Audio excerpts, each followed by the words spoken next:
Bom, para finalizar, o último exemplo que eu acho muito interessante para entender ideologia e entender bastante da ideologia na história do Brasil atual é um documentário chamado Brasil Além do Cidadão Kane.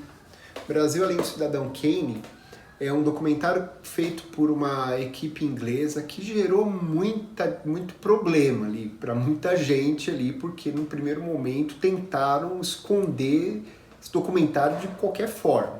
No Brasil, quando tentaram mostrar esse documentário na primeira exibição no MAM do Rio de Janeiro, Museu de Arte Moderna, em março de 1994, a polícia militar recebeu ordem para apreender cartazes e cópia do filme. Em São Paulo, o governador da época, Fleury, entrou com pedido para proibi-lo. Ele chegou a ser proibido até na Inglaterra. Ser passado, como assim, né? E isso já monta um pouco do que quer dizer o documentário. Ele conta a história de uma das pessoas mais poderosas do Brasil.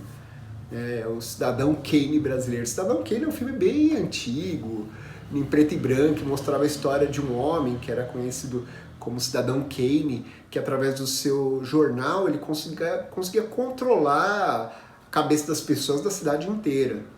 E aí o pessoal de Londres chega aqui em São Paulo, no Brasil, e fala: puxa, no Brasil tem um cara que está muito além do Cidadão Kane, que ele controla, não é uma cidade, é um país inteiro. E ele tem mais poder do que as pessoas mais poderosas desse país. A história do Roberto Marinho, fundador da Rede Globo de televisão, é importante só a gente colocar uma observação, que é assim, hoje muita gente fala, a Globo manipula, a Globo manipula. E é muito chato quando você ouve isso de pessoas que apoiaram manipulações da própria Globo durante muito tempo e de repente quando vê o seu político preferido sendo atacado pela Globo, fala, a Globo manipula, né? E repetem isso sem pensar outros momentos ali, sem pensar que não é só a Globo, que os outros meios de comunicação exercem esse poder também, e atualmente a internet, de uma forma completamente descarada, você tem ali sistemas de manipulação, de robôs que espalham, divulgam notícias, toda uma rede ali para criar falsidade. Infelizmente, estamos aí numa época em que pouco se questiona a veracidade da televisão, da internet. Bom, mas esse vídeo ele vai mostrar então ali o quanto que foi importante a criação da Rede Globo para garantir o sucesso da ditadura militar brasileira. Então, 1964, você tem um dos episódios mais tristes da história do Brasil atual, né, o golpe militar. Esse golpe militar não aconteceu só no Brasil, aconteceu em outros países da América Latina.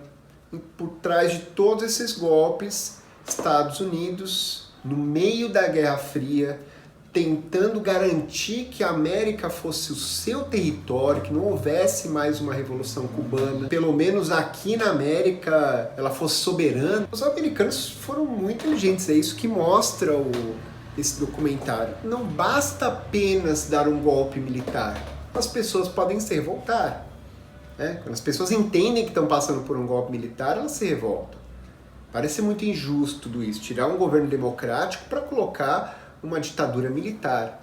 Mas é aí que entra o papel da Rede Globo, né, que vai ser criada, vai ser financiada. Então, Roberto Marinho, anteriormente ele já tinha trabalhava, já era o jornalista do jornal O Globo, e então olharam pro cara ali e falaram, opa, peraí, esse cara aí que já ajudou a derrubar presidente, esse cara aí, acho que ele pode ajudar a gente no que a gente quer. Que é o quê? Controlar as ideias do povo brasileiro. Fazer com que as pessoas aceitem a ditadura militar como algo benéfico, como algo bom, como o melhor a ser feito.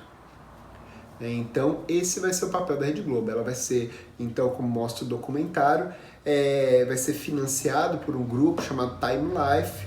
Né? Durante alguns meses, a Globo era para falir, porque ela gastava muito mais do que arrecadava. Em certo momento, ela dispara. Ela dispara na audiência, ela consegue, né? Claro, com muito capital americano, ela vai conseguir disparar. E vai disparar mais ainda quando cria, por exemplo, novela. Então o documentário ele vai ter partes ali que vai mostrar ali toda essa forma de manipulação, como por exemplo as novelas. As novelas é uma ótima forma de manipulação de comportamento, muito melhor do que qualquer política de repressão, né? Muito melhor do que os militares dando porrada nas pessoas nesse período para que elas obedeçam ali as normas do sistema, façam ali o que é conveniente. É melhor entrar na novela, que vai fazer toda uma encenação mostrando como as pessoas devem se comportar. E as pessoas acatam e fazem isso. Fazem, né? Quando sai a novela Dancing Days, uma novela que tem um pano de fundo, uma discoteca. Começa a aparecer discoteca em tudo que é lugar do Brasil. Fala para as pessoas que, olha, sua vida é difícil. Você que é muito pobre, sua vida é difícil, mas trabalha muito, porque no final da novela, lembra aquela pessoa que sofria muito? Aquela pessoa que era muito pobrezinha, mas ela fazia tudo certinho? Então, no final, ela ficou rica, né? E é o que vai acontecer com você, né? Através do seu esforço, você vai ser recompensado no final, né? Esse é outra falsidade ideológica muito forte, a ideia do self-made man, né? A ideia do self-made man é a ideia de, olha, você através do seu esforço é garantido que você vai se dar muito bem no final da vida. Você vai enriquecer se você se esforçar bastante. Então a novela vai apontar esse tipo de perspectiva, né? Então a novela não precisa esconder a pobreza, fingir que ela não existe, mas ela vai tratar a pobreza sim. Vai fazer um jogo político criado pelos romanos que deu muito certo em muitas eras da humanidade, que é a ideia do pão e circo, né? E aí a Globo vai entrar com o circo, né? O circo é a ideia do entretenimento, né? Então quando os romanos perceberam em certo momento que para fazer o povo ficar calmo diante de muita exploração, dá pão e circo. Dá comida, porque uma pessoa com fome faz besteira, e entretenimento.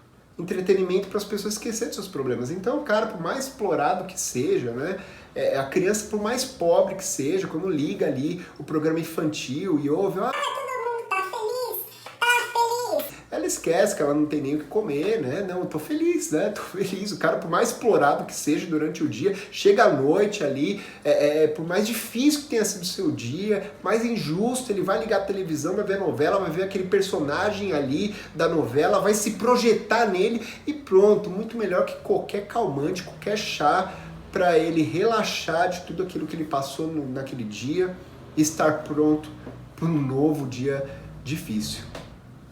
E também, é claro, o papel central ali da Globo vai ser a distorção de notícias, né? Durante esse período da ditadura militar. Você distorce a realidade completamente.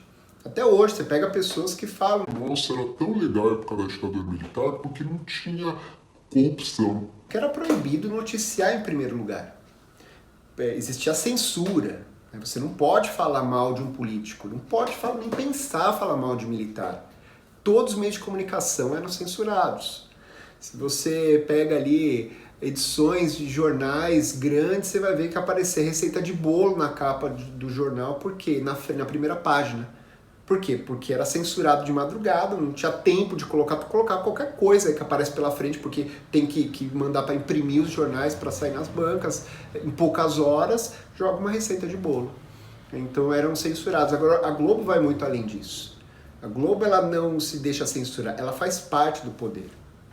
Você tem músicos ali que tem músicas censuradas pelo regime e a Globo chega e fala: olha, está proibido falar o nome dessa pessoa, porque essa pessoa não é a favor do regime.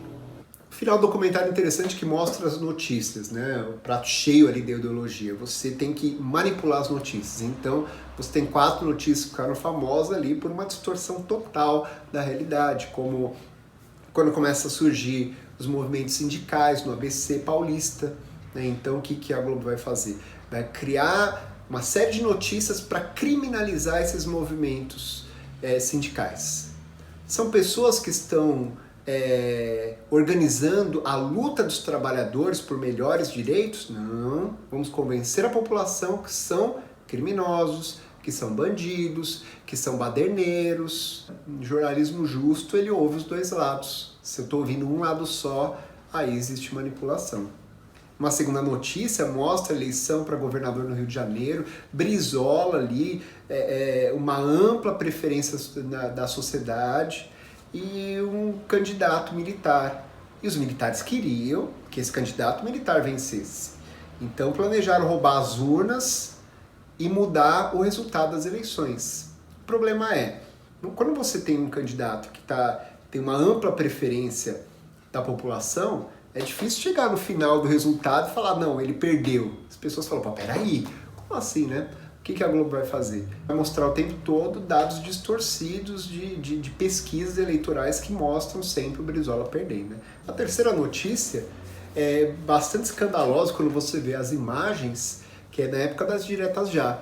1984, 25 de janeiro, São Paulo estava crescendo, fervendo esse movimento chamado Direta Já. O Direta Já foi um movimento que pedia pela volta do direito do brasileiro votar para presidente. Então fez-se uma ampla manifestação, né? 500 mil de pessoas na Praça da Sé em São Paulo, aproveitando que é um dia que as pessoas não estavam trabalhando, é dia do aniversário de São Paulo, 25 de janeiro.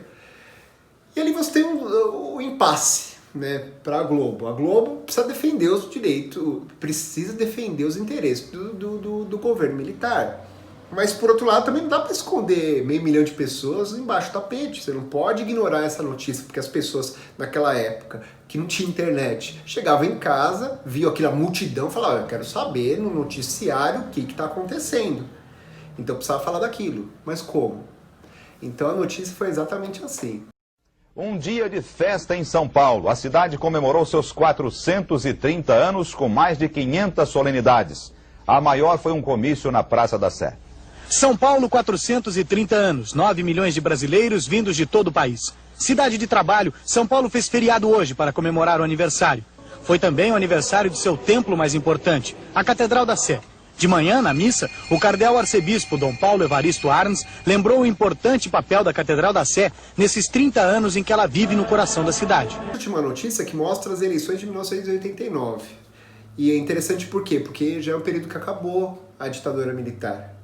E que vai trazer a seguinte conclusão. Para quem achava, bom, a Globo é a TV da ditadura, não, de jeito nenhum. É a TV do poder. De quem está no poder.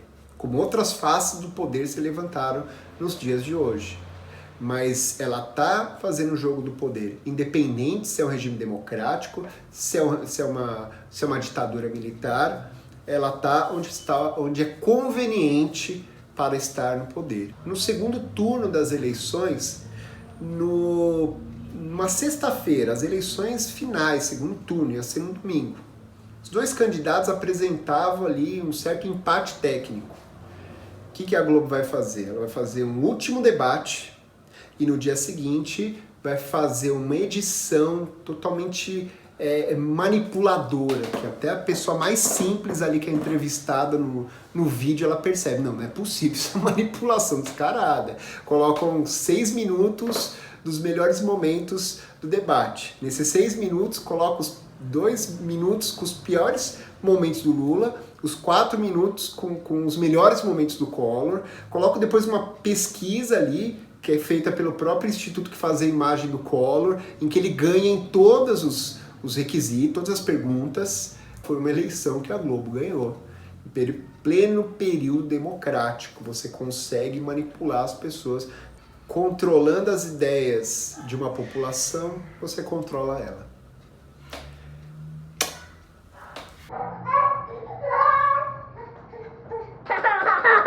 Isso, parabéns! É o professor mais lindo do mundo. Vamos lá? Tchau. Vamos embora. Agora chega de aula, vamos embora. Você já deu muita aula, filho. Papai.